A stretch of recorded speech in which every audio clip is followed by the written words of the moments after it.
Tout d'abord, j'aimerais te dire merci.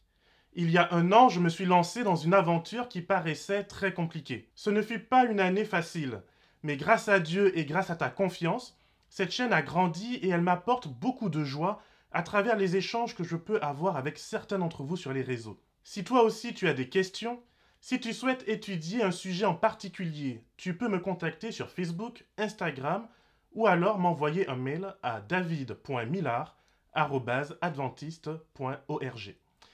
Merci pour ta confiance et je prie pour que cette année t'apporte l'édification dont tu as besoin pour affermir ta confiance en Dieu.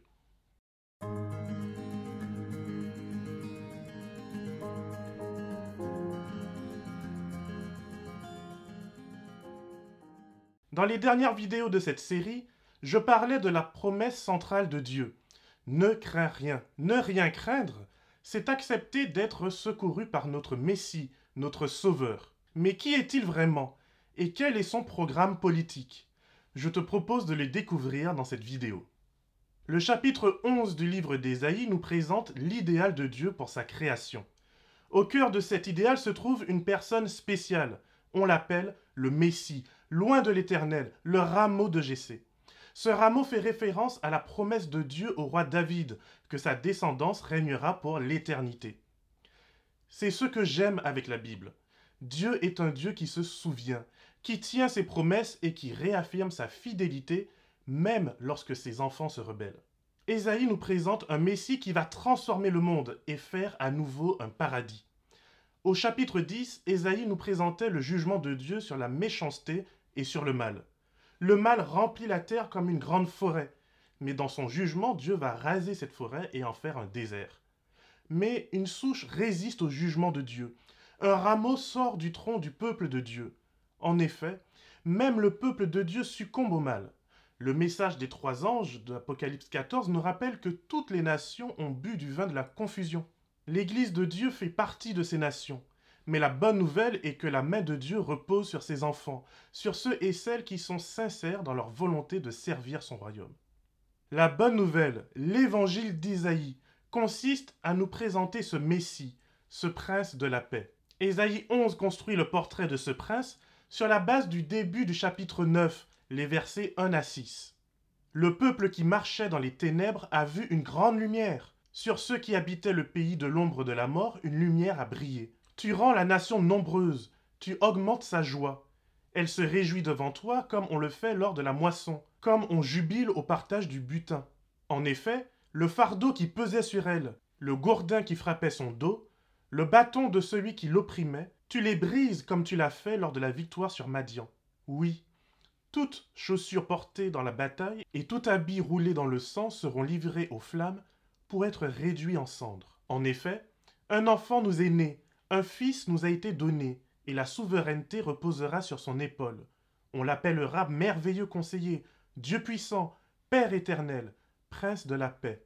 Étendre la souveraineté, donner une paix sans fin au trône de David et à son royaume, l'affermir et le soutenir par le droit et la justice, dès maintenant et pour toujours, voilà ce que fera le zèle de l'Éternel, le Maître de l'univers. Le chapitre 11 nous présente de manière concrète la réalité de ce règne. C'est un royaume merveilleux où le mal n'existe plus, où la prédation a laissé la place à la coopération. Si même les animaux sauvages trouvent une entente avec les animaux domestiques, nous n'aurons plus aucune excuse pour nos tribalismes et nos divisions. Nous retrouverons l'innocence de l'Éden, où l'homme et la femme pouvaient se voir nus sans en avoir honte, sans chercher à prendre le dessus l'un sur l'autre. La jalousie d'Israël disparaîtra, nous dit-on, et Juda n'aura plus rien à craindre. Même au sein de l'Église de Dieu, les divisions seront résolues. Jésus nous mettra tous d'accord. La force de ce royaume, c'est la justice et l'équité. La volonté de Dieu, c'est que nous ayons chacun la vie en abondance. De ce fait, nous n'aurons plus à jalouser nos frères, nos sœurs. Même le lion ne cherchera plus à déchiqueter ses proies, mais se contentera de la paille. Alors oui, je sais que si pour toi le poulet KFC représente le summum culinaire de notre temps, manger de la paille, ça n'a pas l'air très paradisiaque. Mais je te rassure, c'est de la paille du ciel. Si Dieu peut convaincre le lion, je suis sûr qu'il te donnera de la paille premium au goût KFC. Ne t'inquiète pas, Dieu saura te convaincre. Ce chapitre 11 d'Ésaïe me parle de l'action de ce prince de la paix. Il agit en faveur de ses enfants. Il rassemble ceux qui sont éparpillés, il guérit, il apaise, il crée l'unité là où existait la division. Pour moi, en tant que chrétien, l'identité de ce prince est claire. Il s'agit de Jésus, Emmanuel, Dieu qui habite parmi nous, Dieu qui franchit la barrière de la séparation et qui met tous ceux qui cherchent le bien d'accord. Quelle belle promesse, quel merveilleux espoir. Un paradis, un lieu où l'abondance remplace la mort, où la vie jaillit et où aucun mal n'est à craindre. Quelle belle promesse de Dieu pour toi et pour moi. C'est ici que je vais t'étonner. Nous, chrétiens, et particulièrement nous, adventistes du 7e jour, nous espérons tant dans l'arrivée de ce royaume que nous avons fait du retour de Jésus notre identité. Adventiste signifie celui ou celle qui attend ce jour glorieux, où le Seigneur reviendra avec le son de la trompette et où tout genou fléchira. Quel beau jour, n'est-ce pas? Nous sommes tellement impatients que nous passons notre temps à observer les signes. Nous sursautons chaque fois qu'une guerre éclate, qu'un nouveau pape est élu. À chaque fois, nous prédisons que le temps de la fin est arrivé, qu'il faut se préparer, que Jésus revient. Eh bien oui, si j'attends avec impatience le jour où Jésus apparaîtra sur les nuées, je vais te révéler un secret bien gardé. Tu n'as pas besoin de te préparer pour vivre un jour dans le royaume de Dieu. Tu peux déjà y vivre aujourd'hui et maintenant. Les portes de ce royaume sont ouvertes et Dieu est prêt à t'y accueillir dès aujourd'hui. Mais David, qu'est-ce que tu racontes, me diras-tu? Je t'invite à lire avec moi dans Luc, chapitre 17, à partir du verset 20. Les pharisiens demandèrent à Jésus quand viendrait le royaume de Dieu. Il leur répondit: le royaume de Dieu ne vient pas en se faisant remarquer. On ne dira pas « il est ici » ou « il est là ». En effet, le royaume de Dieu est au milieu de vous. Vois-tu, comme beaucoup de chrétiens aujourd'hui, les pharisiens veulent connaître le secret des signes annonçant le retour de Jésus. Mais pourquoi? Pour beaucoup, c'est afin de pouvoir vivre comme on veut, et puis prendre le dernier train destination le ciel. Jésus affirme que cela ne se passera pas comme ça.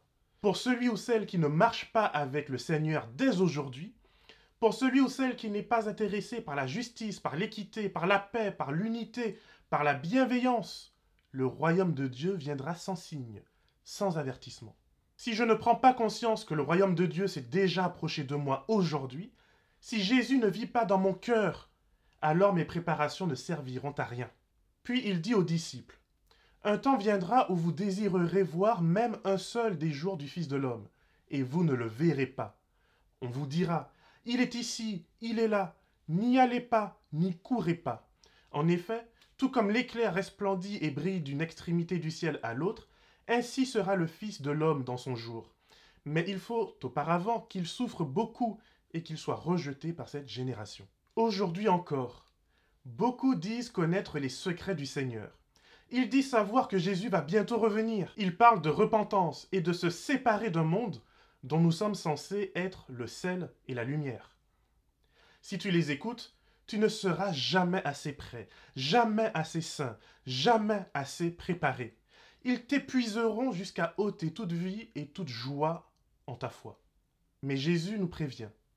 Pour celui qui a déjà accueilli le royaume dans son cœur, il vit comme s'il était déjà au retour de Jésus.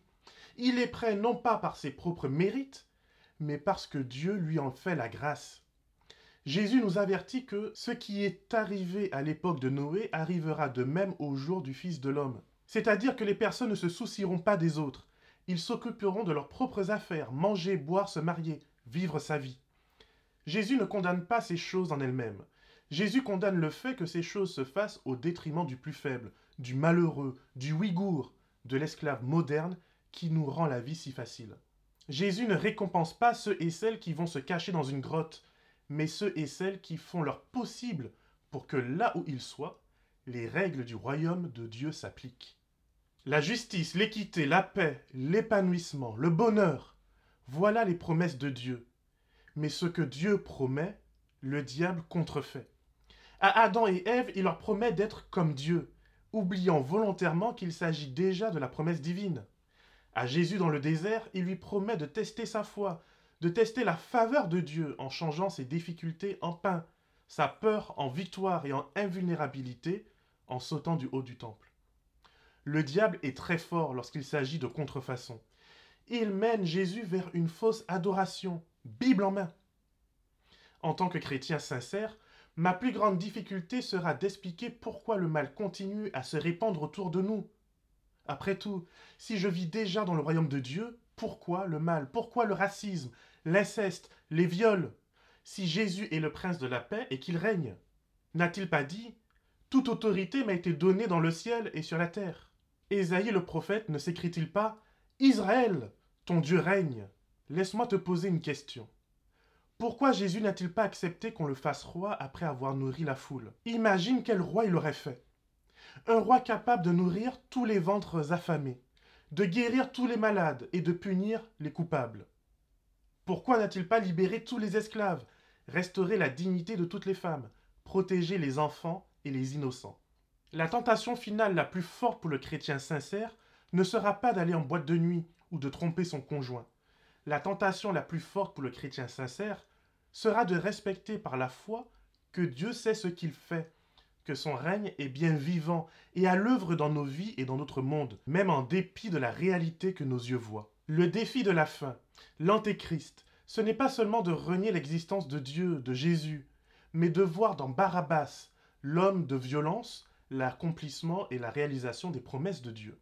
Il s'agit de se dire « ça suffit, il est temps de se battre », de sortir les couteaux et de rétablir la justice par la force. Que la peur change de camp, n'est-ce pas le slogan des justes de notre monde? Sur la montagne de Dieu, la peur n'existe pas. Elle n'est pas un outil du Seigneur. Est-ce que je suis prêt à voir comment Dieu va instaurer sa paix et sa justice dans ce monde? Ou bien est-ce que je vais être tenté de l'instaurer par moi-même? Voici l'enjeu spirituel que nous vivons. Vais-je voir le fruit de l'indépendance comme un bien précieux à posséder? Vais-je rejoindre les mouvements qui promettent l'égalité, la paix, la justice, tout en protégeant les riches et en continuant à soutenir la guerre et la misère dans le monde? Est-ce que je prie pour la puissance spirituelle ou pour la patience spirituelle? Ton prince de la paix est-il César ou Jésus, Barabbas ou Emmanuel? Es-tu prêt à accepter un Dieu qui se tient là, immobile, témoin paraissant inactif et passif, tandis qu'Étienne se fait lapider? Ne préfères-tu pas le Dieu qui envoie des ours bouffer du gamin impertinent? Crois-tu que tu vives dans le hasard du monde et que Dieu ne sache pas ce qu'il fait? Crois-tu que les disciples ont mal entendu ou mal compris quand Jésus leur dit que le royaume des cieux s'est approché de nous et que ce royaume est déjà à l'œuvre parmi nous? Être heureux, vivre l'espérance, c'est vivre dans la confiance que Dieu, le prince de la paix, est à l'œuvre et que sa volonté s'accomplira. Nul besoin de changer la Bible, nul besoin de changer l'Église. Elle est ce qu'elle a été et ce qu'elle sera, conduite par son époux vers sa destinée finale.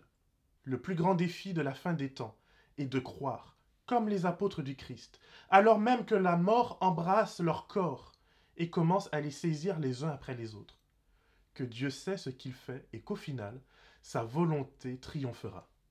Nous n'avons pas été créés pour mourir. Nous ne sommes pas destinés pour la destruction. Le salut n'est pas une option pour Dieu, une concession envers nous. Le salut, la vie est au cœur même de son action.